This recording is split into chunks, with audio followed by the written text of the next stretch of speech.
एक सुंदर सा गांव हुआ करता था। उस गांव में कविता अपनी एक बेटी सविता के साथ एक छोटे से घर में रहती थी। वे बहुत ही गरीब थे। कविता की पति कुछ साल पहले कार एक्सीडेंट में मौत हो गई थी। इसी कारण कविता सोचती है कि उसकी बेटी की शादी जितनी जल्दी होगी उतना ही बेहतर होगा।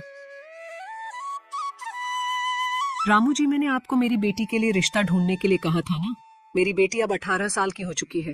भाभी जी, मैंने कई जगह रिश्ते की बात कही, लेकिन हर कोई दहेज की बात करता है। रामू जी, आपको तो पता ही है हमारे घर में कमाने के लिए कोई भी नहीं है। मैं जो कमा के लाती हूँ उसी से ही बड़ी मुश्किल से घर चल पाता है। हाँ कविता जी, मुझे पता है आपका घर बड़ी मुश्किल से चल पाता है, लेकिन एक रिश्ता है। पर आदमी का उम्र 50 है। उसकी पहली पत्नी बीमार होने के कारण मर गई है। पहली पत्नी की 2 बच्चे भी है, लेकिन आदमी बहुत अमीर है। तुम्हारी बेटी खुशी से वहाँ रहेगी। लेकिन रामू जी, लड़का मेरी बेटी के पिता की उम्र का है। लोग क्या कहेंगे? लोगों का काम ही कहना, लोग तो कहते रहेंगे। उनको छोड़ो, अगर कोई और से शादी करोगे तो दहेज तो देना ही पड़ेगा। आजकल थोड़ी ना कोई दहेज के बिना शादी करेगा। तुम्हारे पास तो खुद के खर्चों के लिए भी पैसे नहीं है, दहेज कहाँ से दोगी? आप सही कह रहे हो। आप बात करके बेटी की जल्दी से जल्दी शादी करवा दो। कुछ दिन में ही सविता की शादी हो जाती है। जिस आदमी से सविता की शादी हुई उसका नाम रमेश था। रमेश सरकारी नौकरी करता था। रमेश का एक बेटा और एक बेटी था, दीपक और सुनीता। रमेश का दीपाली नाम की एक बहन भी थी। वो घर की मालकिन थी। रमेश जितना भी पैसा कमा कर लाता था वह अपनी बहन को ही देता था। उसी वक्त रमेश भी ऑफिस से आ जाता है। रमेश के हाथ में कुछ सामान था। वह हर रोज सविता के लिए कुछ न कुछ ले आता था ताकि वह खुश रहे। लेकिन सविता रमेश के साथ बैठने के लिए भी शर्माती थी, क्योंकि रमेश सविता की पिता का उम्र का था। अरे सविता, तुम मुझे देखकर क्यों शर्माती हो? मैं तो तुम्हारा पति हूँ। अगर तुम मुझसे ऐसे ही शर्माती रही तो घर कैसे चलेगा? तुम अब इस घर की मालकिन हो। जो मन में आए वह करो। सविता, आज से तुम इस घर की मालकिन हो। तुम कुछ भी काम नहीं करोगी। तभी रमेश अपनी बहन से चाबी लेकर सविता को दे देता है। रमेश पूरे महीने की कमाई सविता को दे देता है। उधर रमेश की बहन पड़ोसन की सभी औरतों से सविता की चुगली करती है। ये सविता जब से आई है घर की मालकिन बनी बैठी है। एक एक पैसों का हिसाब रखती है। कभी मैं अपनी जरूरत के लिए सविता से पैसे मांगती हूँ, वह पैसे नहीं है बोलकर नाटक करती है। बहन, तेरी भैया को भी इस बुढ़ापे में शादी करनी पड़ी थी। देखने में तो उनकी बेटी लगती है। वह शादी ना करके दीपक की शादी कर देते तो तुझे आज कोई दिक्कत नहीं होती। अब मैं चलती हूँ। पता नहीं वह घर में क्या कर रही होगी। बच्चे स्कूल से आने वाले हैं, जाकर देखती हूँ वह खाना बनाकर रखी होगी या नहीं, या फिर बच्चे भूखे तो बैठे नहीं हैं। दीपाली अब सविता से जलने लगी थी। जब से रमेश ने घर की चाबी सविता को दी है, दीपाली हर वक्त सविता को सुनाती रहती है। एक दिन सविता बाजार से कुछ सामान लाने जाती है। तभी दीपाली कहती है, अरे इस लड़की को कोई शर्म नहीं आती? घर में कुछ सीख के नहीं आई हो क्या?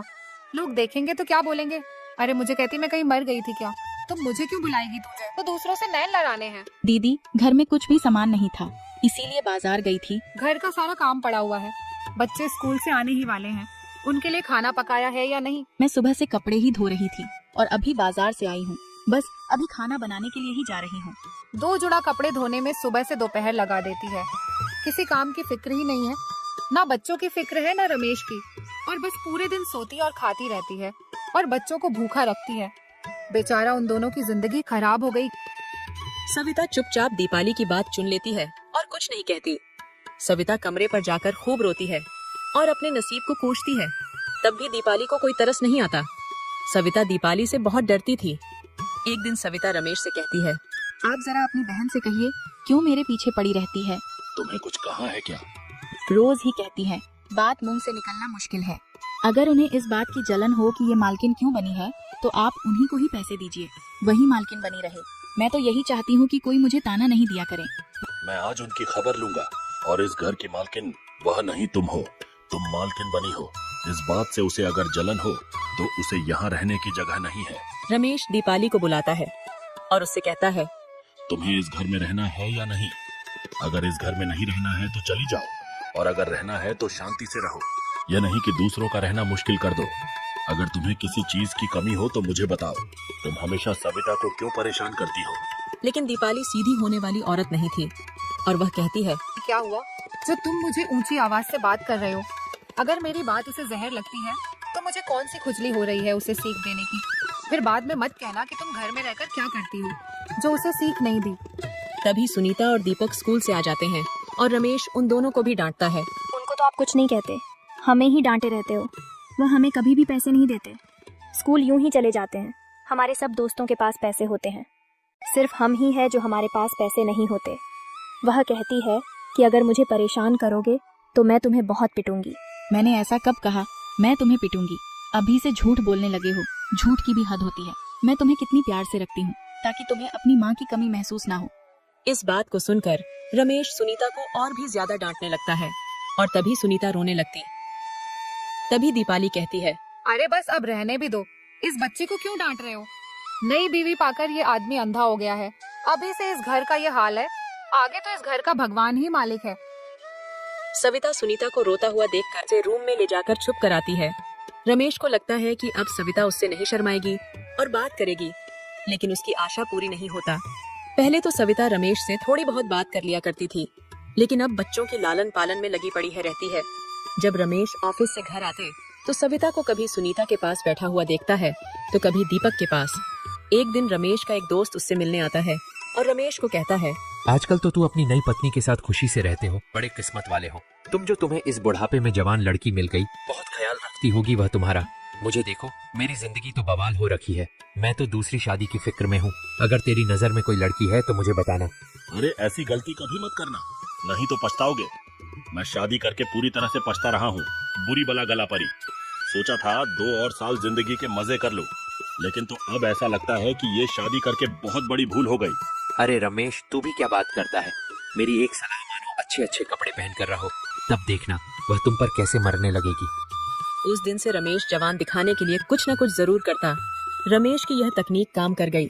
जब अगले दिन रमेश ऑफिस से आता है तब वह देखता है कि सविता अपने कमरे के दरवाजे के पास उसके इंतजार में खड़ी है। आज आप इतनी देर क्यों लगाई? आज ऑफिस में बहुत काम था, इसलिए देर हो गया। क्यों इतना काम करते हो? काम उतना ही करना चाहिए जितना आराम हो।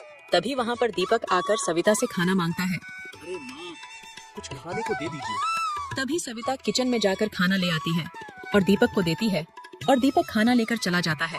पहले वह घर में आता ही नहीं था। किसी चीज की जरूरत हो तो बाहर से ही मंगवाता है। जब से मैं बुलाकर कहा तब से आने लगा। तब रमेश को दीपक पर शक होता है। वह तुमसे खाने पीने की चीज क्यों मांगता है? इसे यहाँ आने दिया मत करो, दीदी के हाथों भिजवा दिया करो। सविता ने यह बात झूठ बोली ताकि रमेश को एहसास हो कि वह उनके बच्चों से कितना प्यार करती है। लेकिन सविता की इस झूठ से रमेश अपने बेटे पर चक करने लगा। दीपक को सविता से दूर रखना चाहता था, इसीलिए रमेश दीपक से कहता है, मैं चाहता हूँ कि तुम कल से स्कूल में ही रहो। मैं मास्टर जी से कहकर इंतजाम करवा दूंगा।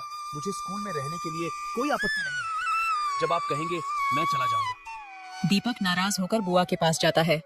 पिताजी ने मुझे कल से स्कूल में रहने के लिए कहा है। यह तुम्हारी नई माँ की कराधारा है।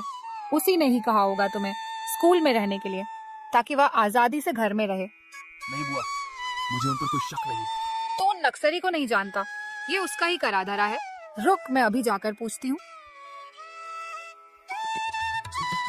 तुम हर वक्त क्या रमेश की कान भरती रहती हो? मैंने क्या किया? दीपक को स्कूल में रहने की तैयारी की जा रही है और कहती हो मैंने क्या किया। मैं आपके चरणों को छूकर कहती हूँ कि मैंने कुछ नहीं कहा। तुम झूठ मूठ की कसम खाकर यहाँ नाटक मत करो। जब रमेश ऑफिस से घर आता है तब सविता रमेश से कहती है, आप दीपक को स्कूल में रहने के लिए कह रहे थे। आजकल दीपक के द्वारा थोड़ी इंग्लिश भी पढ़ती थी। अगर दीपक चला जाएगा तो इंग्लिश फिर से भूल जाऊंगी। वह कब से तुम्हें पढ़ा रहा है? ये बात तो तुमने मुझसे कभी नहीं कहा। सविता ने रमेश की यह रूप कभी नहीं देखी थी। वह डर जाती है और कहती है, उसके पढ़ने में इससे कोई हरज नहीं होता। मैं उसी वक्त उससे पढ़ती हूँ जब उसे फुर्सत होती है। ये बात सुनकर वह चिंता में पड़ जाता है। उसने जितना सोचा था बात उससे कई बढ़ चुकी थी। रमेश को अपने ही ऊपर गुस्सा आता है क्योंकि उसने पहले ही दीपक को हॉस्टल में क्यों नहीं रखा। रमेश अगले ही दिन दीपक को स्कूल छोड़ आता है। दीपक हॉस्टल में जाने के बाद वह अपनी पहली माँ को बहुत याद करता है और रोता है, कुछ नहीं खाता। जब यह बात सविता को पता चलता है तब वह बहुत चिंतित हो जाती है। तुम स्कूल में जाकर दीपक को घर ले आओ, कहीं वह बीमार न पड़ जाए। वहाँ उसे देखभाल करने के लिए कोई नहीं है। उससे कहना कि तुम्हारी माँ तुम्हें घर बुला रही है।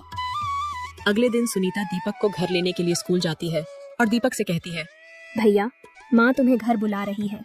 जब से तुम यहाँ आए हो माँ तब से कुछ नहीं खाई है, सारा दिन रोती रहती है। लेकिन जब बाबूजी घर आते हैं तब खुश होने की नाटक करती है। तब दीपक कुछ नहीं बोलता और वहाँ से चला जाता है। ये बात सोचकर दीपक को बहुत बड़ी बीमारी हो जाता है। इससे रमेश बहुत चिंतित हो जाता है। उसे उस अनर्थ कल्पना से ही रमेश की रोंगटे खड़ी हो जाते। रमेश बहुत रोता है कि उसने अपने होनहार बेटे पर शक किया। उसे इस शक से शर्म आने लगता है और उसे गलती का एहसास हो जाता है।